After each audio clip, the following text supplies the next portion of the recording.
havia já na África uma escravidão e um tráfico de escravos dentro da África. Vejam bem, os africanos não são um povo, não são uma nação. Os africanos são indivíduos que habitam num continente que se chama África. Então havia nações diferentes que se guerreavam exatamente como na Europa, mais precisamente como nos Balcãs nessa época. O nome escravo vem de eslavo, porque os escravos os eslavos se vendiam uns aos outros, porque uns eram muçulmanos, e ainda tem conflito até hoje, os outros eram de religião ortodoxa, e havia um comércio no Mediterrâneo tão forte dos eslavos que o nome escravo, eslavo, slave em inglês, passou a determinar o nome de toda a escravidão moderna. À medida em que determinado povo ele era derrotado através dos conflitos internos, eles passavam um determinado período na condição de escravizado de determinado povo. E o que foi que eles fizeram, os portugueses? Aproveitando dessa condição, eles começaram também, além de comprar as especiarias existentes no conde, eles começaram a comprar também esses escravizados de guerra, de combate. Os portugueses aproveitaram essa tradição e se serviram dessa mão de obra. A princípio, em próprio Portugal. Você tem um contingente grande de escravos no século XVI, africanos, transportados para Portugal. Posteriormente tentaram isso nas ilhas, na Madeira, sobretudo, onde é o grande laboratório da cana-de-açúcar em Portugal, é a Madeira, basicamente. Então, a Madeira foi uma espécie de laboratório e os portugueses começaram a usar a escravidão lá. A igreja tinha interesse também nesses homens e nessas mulheres. E eles justificavam porque eles teriam pecado original, né? E para redimir-se desse pecado, eles teriam que submeter-se à escravidão. Era uma forma de você pagar os pecados originais. E com isto, eles também eram batizados já lá no continente africano. Em nome da Santa Madre Iglesia, em nome do Pater, Filhos e Espírito Santo, eu te batizo, Francisco, Francisco, Francisco, Francisco, Francisco, Maria, Maria, Maria, Francisco, Francisco, para entrar en el reino de los cielos, en nombre del Padre, del Hijo y del Espíritu Santo. Tendo em vista o tamanho, a dimensão do Brasil e a população portuguesa, que é muito baixa, né? Ele devia ser o quê? 1/10, ou pouco mais que isso, da população indígena do litoral brasileiro, a população de Portugal, país. Então você tem uma desproporção muito grande, território muito grande, pouca gente para colonizar, e você não encontrou ouro de imediato, o que foi fundamental também. Os espanhóis chegaram e encontraram ouro de imediato. Os portugueses não. O único modo que eles encontraram de colonizar foi plantando cana-de-açúcar.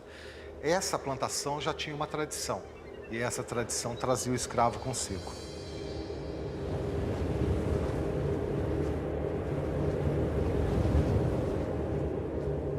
A massa de africanos que veio em 350 anos, em torno de 12 milhões que teriam chegado, é uma proporção que não vai acontecer de novo, e nessa dimensão, transferir maciçamente gente de um continente para o outro, uma transferência forçada. Eu calculo de cada 100 indivíduos entrados no Brasil entre 1550 e 1850, 86 eram africanos escravizados.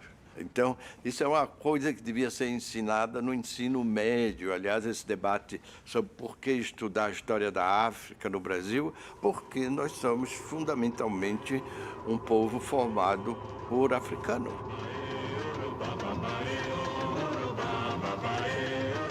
Quando eles chegavam aqui, eles eram direcionados para os maiores locais de produção, não é, de cana-de-açúcar.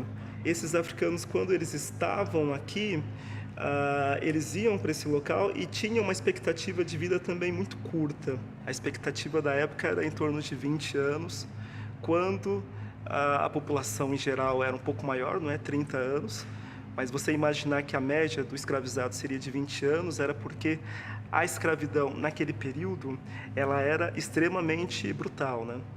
Ela fazia com que as pessoas trabalhassem cerca de 12, 16 horas por dia e dentro de alguns anos, 10 anos de trabalho, a média, muitas dessas pessoas já estavam inválidas e quando não morriam.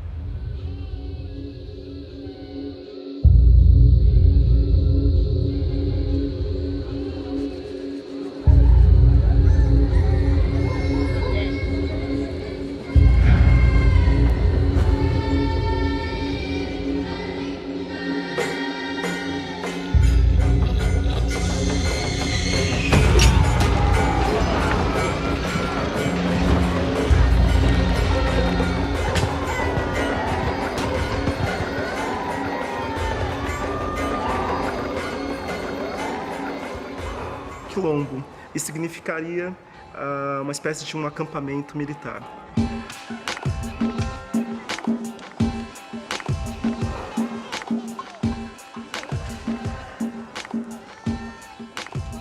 Os primeiros documentos que datam sobre a organização dos quilombos é de 1597. Muitas vezes eles estavam protegidos por paliçadas, por cercas. É muito interessante a gente lembrar que esses palmaristas, eles não estavam totalmente isolados.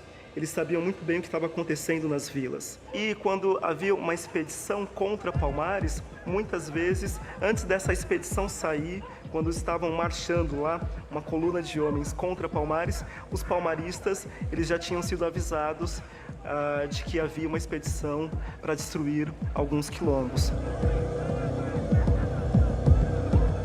As expedições tinham tamanhos muito variados, dependendo do objetivo e dependendo de quem organizava. Porque se é uma expedição particular, digamos assim, ela vai contar com um contingente menor, porque aquele senhor de engenho, aquele capitão, ele vai ter que bancar a tropa. Ele vai ter que oferecer o alimento, ele vai ter que levar os próprios escravos, né? Isso é muito interessante. Escravos também participavam das expedições, carregando. Quem que vai carregar a comida? Quem vai carregar a artilharia, né? Então, índios também participaram. O Terço dos Henriques, né, que eram escravos que receberam a liberdade, depois formaram uma milícia dos homens pretos, que eles chamam na documentação, também foram levados para lutar contra Palmares.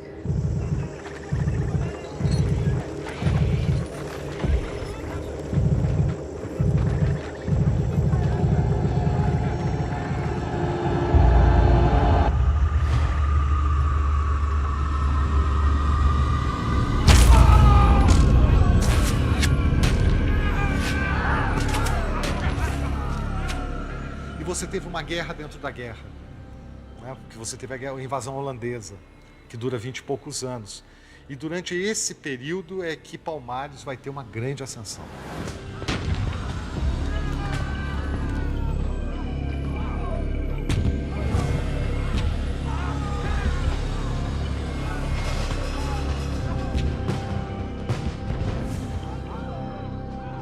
A invasão holandesa, ela desestruturou toda a sociedade colonial portuguesa, com a destruição dos engenhos, da economia. Né? Então, isso favoreceu que muitos homens e mulheres escravizadas, elas fugissem dos engenhos, porque os engenhos foram queimados. Isso criou uma janela de oportunidade para muitos escravos fugirem dos engenhos, que vinham sendo abandonados pelos senhores devido aos ataques dos estrangeiros, né? E com isso, esses escravos procuravam os abrigos mais lógicos, que seriam as regiões de floresta, de mata cerrada, que tivesse algo para eles sobreviverem, né? E a região de Palmares, ela era propícia por isso. Isso fez com que a população palmarina ela desse um salto quantitativo enorme. Chegou no auge de aproximadamente de quase 20 mil pessoas. Palmares era um conjunto de vários mocambos. Os mais famosos eram de Macaco, Andalactuti, Tabocas, de Zumbi, Dambraganga, Ozenga, Aqualtune, Acotirene. Macaco, que era um dos principais, tinha cerca de 6 mil pessoas. E é interessante a gente comparar com Recife, que por volta de 1650 tinha cerca de 8 mil pessoas. uma cultura política que esses escravos trazem das regiões ali de línguas banto. Então, ali da região do Congo-Angola, que é a origem da maioria dos escravos que vêm para a capitania de Pernambuco. A gente sabe que existia alguns líderes principais e existia também uma espécie de um conselho de pessoas mais velhas que auxiliavam, não é, no governo daquele local. Nessa cultura política, há um líder, que ele é um líder tanto religioso, que nós poderíamos dizer, ocidentalmente falando, quanto um líder militar e político. Esse líder, ele é um sacerdote que ele tem a principal função de se comunicar com os ancestrais. Essas são culturas muito ligadas aos seus ancestrais, às suas linhagens, que são também cultuadas como o que nós ocidentais chamaríamos de divindades.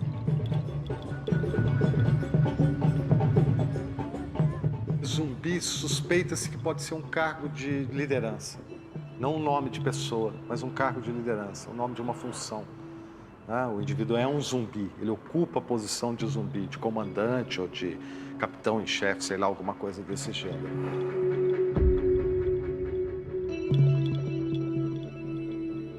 Até o próprio nome dele vem de um cargo, que significa o Senhor da Guerra, ou Deus da Guerra. Então ele é um líder, tanto militar, quanto espiritual, quanto político.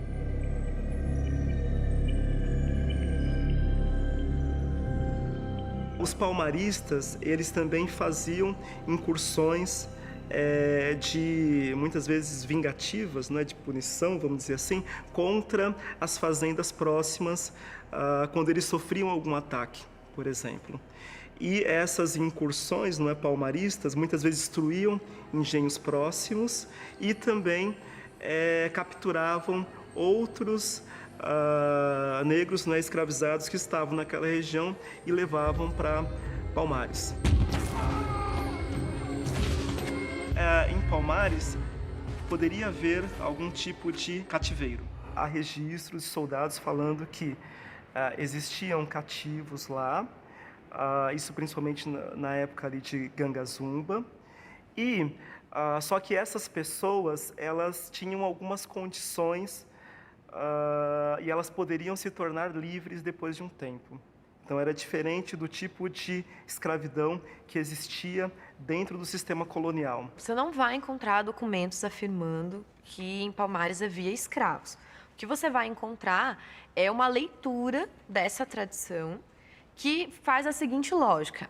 Se nas regiões africanas havia escravidão e eles trazem essa cultura para cá, aqui também haverá. A escravidão que havia na região do Congo-Angola não é uma escravidão dentro dos moldes do capitalismo ou do mercantilismo, se for preferido chamar assim. Não é uma escravidão para produzir o lucro. É uma escravidão que vem de uma tradição para pagamento de dívida, prisioneiros de guerra. São esses os escravos que estão no Congo-Angola. Esses escravizados que estivessem lá em Palmares, acho que até é mais interessante a gente utilizar o termo cativo, ele poderia ser solto, por exemplo, quando ele participava de uma expedição contra os engenhos. Ele poderia se tornar livre. Quando aquilo tomou uma dimensão muito grande, que virou um polo de atração, tornou meio inviável a escravidão ali em volta,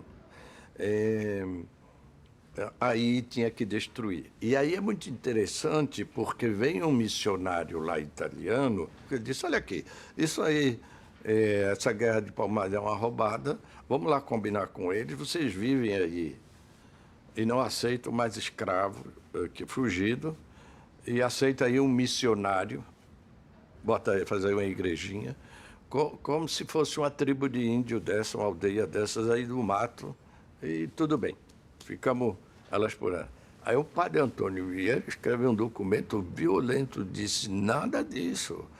Se deixar os caras ficarem lá, os outros negros vão perceber que dá para fugir e haverá Palmares pelo Brasil afora. E ele era pela destruição de Palmares. Todos os negros fugirão para Palmares com todo o seu cabedal, que não é outro que o seu próprio corpo.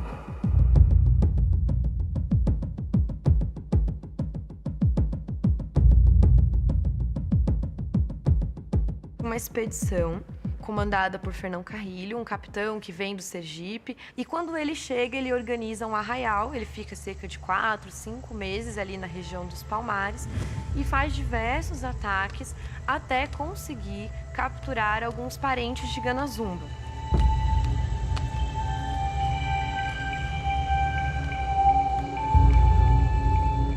Isso acaba fazendo com que Gangazumba capitulasse, fizesse o acordo de paz com a coroa portuguesa. Os quilombolas, a partir daquele momento, deixariam todos os mucambos e passariam a residir em um mucambo cedido pela coroa portuguesa, que era o mucambo de Cucaú, e passariam, a partir daquele momento, serem reconhecidos como súdito do rei de Portugal. E um outro ponto do acordo importante era de que quem tivesse nascido em Palmares seria livre, mas quem tivesse fugido para Palmares seria novamente reescravizado. E provavelmente esse foi um dos termos do acordo que fez com que grande parte dos palmaristas não concordassem, incluindo o Zumbi. Então teve uma cisão ali, uma quebra. Uma parte dos palmaristas concordaram com Gangazumba e outra parte, a grande maioria, não concordou com Gangazumba e ficou do lado de Zumbi e continuou na serra, ali na Serra da Barriga. Esse acordo de Cucaú, ele dura cerca de 2 anos, de 1678 até 1680, quando Gangazumba é morto, ele é envenenado. Acreditam até por dissidentes, não é, do próprio grupo de Zumbi e de outros palmaristas que não tinham acordo em relação a Cucaú. E as expedições têm que continuar até que próprio Cucaú é invadido e cerca de 200 pessoas são feitas prisioneiras ali, né, devido à falha do acordo de paz. Então, Cucaú é considerado também um território rebelde e uma expedição é feita lá para acabar com aquele problema.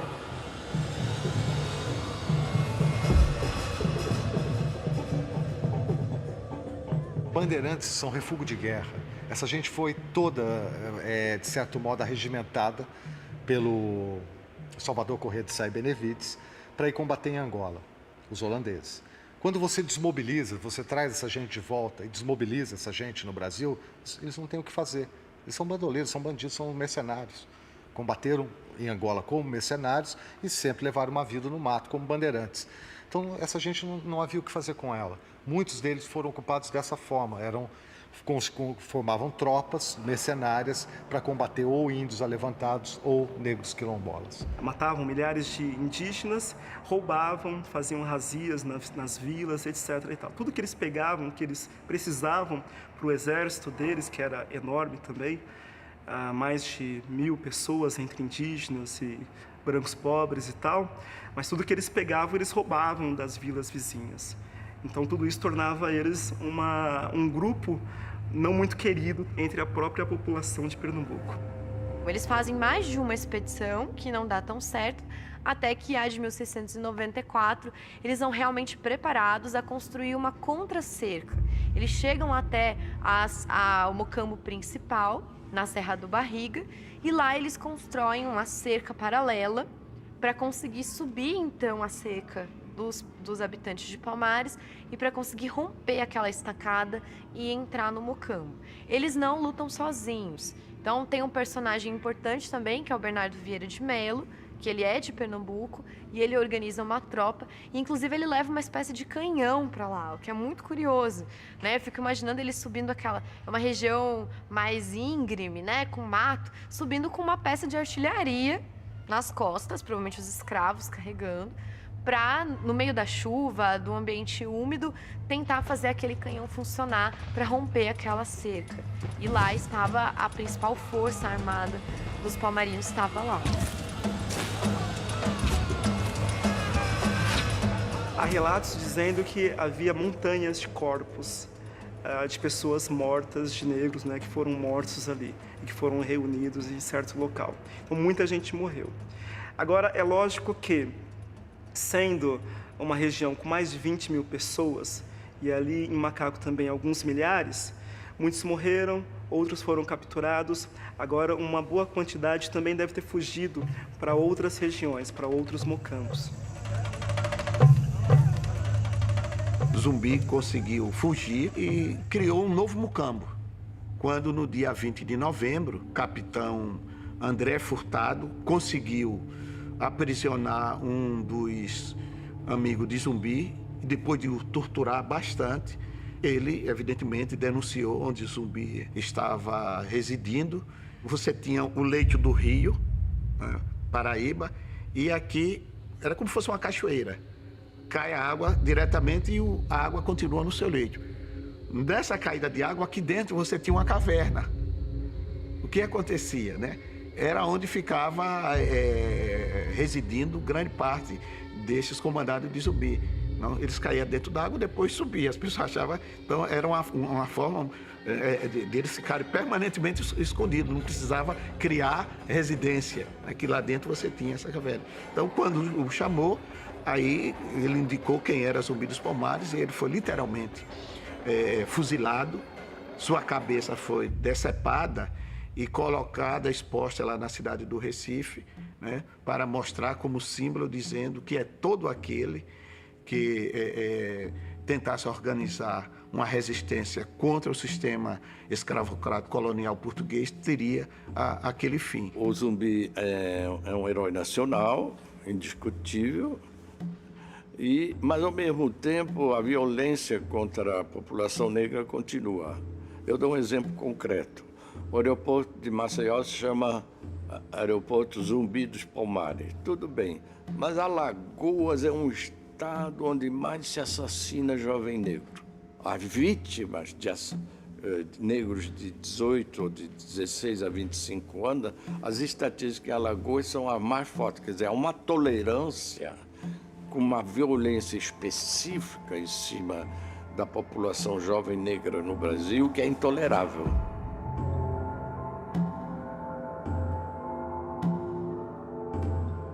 Mas ainda hoje existem muitos remanescentes quilombolas que ainda lutam pelo reconhecimento da sua terra. Os quilombolas, assim como as comunidades indígenas, conseguem ter uma outra relação com a terra. E é importante a gente valorizar isso. E é importante a gente conseguir reconhecer e tratar esses territórios com dignidade e com os direitos que eles precisam ter.